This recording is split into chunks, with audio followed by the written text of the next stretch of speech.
ಸ್ನೇಹಿತರೆ, ಪ್ರತಿ ವರ್ಷ ಸರ್ಕಾರ ಉತ್ತರ ಕರ್ನಾಟಕಕ್ಕೆ ಸಾವಿರಾರು ಕೋಟಿ ಬಜೆಟ್ ಘೋಷಣೆ ಮಾಡ್ತಿದೆ. ಡಿಸೆಂಬರ್ ತಿಂಗಳಲ್ಲಿ 3,500 ಕೋಟಿ ಹಣವನ್ನು ಡೆವಲಪ್ಮೆಂಟ್ ಪ್ಯಾಕೇಜ್ ಅಂತ ಘೋಷಣೆ ಮಾಡಿದ್ದಾರೆ. ಒಂದು ಪ್ರಶ್ನೆ ಕೇಳಬೇಕಾಗಾದ್ರೆ, ಉತ್ತರ ಕರ್ನಾಟಕ ನಿಜವಾಗ್ಲೂ ಅಭಿವೃದ್ಧಿ ಆಗಿದೆಯಾ?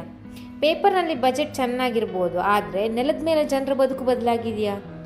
ಸರ್ಕಾರ ನೀಡಿದಂಥ ಭರವಸೆಗಳು ಯಾವುದು ಅಂತ ನಾನು ಹೇಳ್ತೇನೆ. ರಸ್ತೆ ಅಭಿವೃದ್ಧಿ, ನೀರಾವರಿ ಯೋಜನೆಗಳು, ಶಿಕ್ಷಣ, ಆರೋಗ್ಯ, ಉದ್ಯೋಗ ಸೃಷ್ಟಿ ಇವೆಲ್ಲವೂ ಕೂಡ ಪೇಪರ್ನಲ್ಲಿದೆ. ಆದರೆ ರಸ್ತೆ ಮೇಲೆ, ಶಾಲೆಯಲ್ಲಿ, ಆಸ್ಪತ್ರೆಯಲ್ಲಿ ಕಾಣಿಸ್ತಿಲ್ವಲ್ಲ. ನೆಲದ ವಾಸ್ತವ ಹೇಗಿದೆ ಅಂತ ನಾನೊಂದು ಹೇಳ್ತೇನೆ. ಇನ್ನೂ ಹಾಳಾದ ರಸ್ತೆಗಳು, ಕುಡಿಯುವ ನೀರಿನ ಸಮಸ್ಯೆ ಇದೆ, ಸರ್ಕಾರಿ ಆಸ್ಪತ್ರೆಗಳಲ್ಲಿ ವೈದ್ಯರ ಕೊರತೆ ಇದೆ. ನಮ್ಮ ಯೂತ್ಸ್ ಉದ್ಯೋಗಕ್ಕಾಗಿ ಬೇರೆ ಬೇರೆ ರಾಜ್ಯಕ್ಕೆ ಹೋಗ್ತಾ ಇದ್ದಾರೆ. ಹೈದರಾಬಾದ್ ಆಗಿರ್ಬೋದು, ಬೆಂಗಳೂರು ಆಗಿರ್ಬೋದು, ಈ ಥರ ವಲಸೆ ಹೋಗ್ತಾ ಇದ್ದಾರೆ.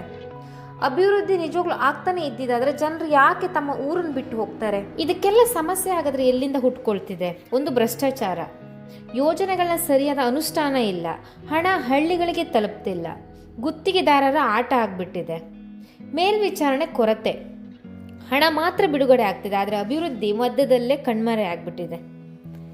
ಬೇರೆ ಜಾಗದಲ್ಲಿ ಸ್ವಲ್ಪ ಮಟ್ಟಿಗಾದರೂ ಇಂಪ್ರೂವ್ಮೆಂಟ್, ಅಟ್ಲೀಸ್ಟ್ 5% ಆದರೂ ಕಾಣಿಸ್ತದೆ. ಆದರೆ ಉತ್ತರ ಕರ್ನಾಟಕಕ್ಕೆ ಯಾವಾಗಲೂ ಒಂದೇ ಉತ್ತರ, ಮುಂದಿನ ವರ್ಷ ನೋಡುವ. ಇಲ್ಲಿ ಯಾರು ಕೂಡ ಭಿಕ್ಷೆ ಕೇಳ್ತಾ ಇಲ್ಲ, ನ್ಯಾಯ ಕೇಳ್ತಾ ಇರೋದು. ಉತ್ತರ ಕರ್ನಾಟಕವನ್ನು ಅಟ್ಲೀಸ್ಟ್ ಸ್ವಲ್ಪನಾದರೂ ಇಂಪ್ರೂವ್ಮೆಂಟ್ ಮಾಡಿ, ಹಣ ಬಿಡುಗಡೆ ಆಗ್ತಿದೆ ಅಂತ ಕೇಳ್ತಾ ಇರೋದು. ಜನರಿಗೆ ನಿಜವಾಗ್ಲೂ ಬೇಕಾಗಿರೋದೇನು? ಒಂದು ಗುಣಮಟ್ಟದ ರಸ್ತೆ ಕೊಡಿ, ಶಾಶ್ವತವಾಗಿ ಒಂದು ಉದ್ಯೋಗ ಕೊಡಿ. ಉದ್ಯೋಗದ ಸಮಸ್ಯೆ ಇದೆ ಯೂತ್ಸಿಗೆ. ಉತ್ತಮ ಸರ್ಕಾರಿ ಶಾಲೆ ಒಂದು ಕೊಡಿ, ಸರಿಯಾದ ಆಸ್ಪತ್ರೆ ಒಂದಿರಲಿ, ನೀರಿನ ಭದ್ರತೆ ಇರಲಿ ಅಂತ ಕೇಳ್ತಾ ಇರೋದು.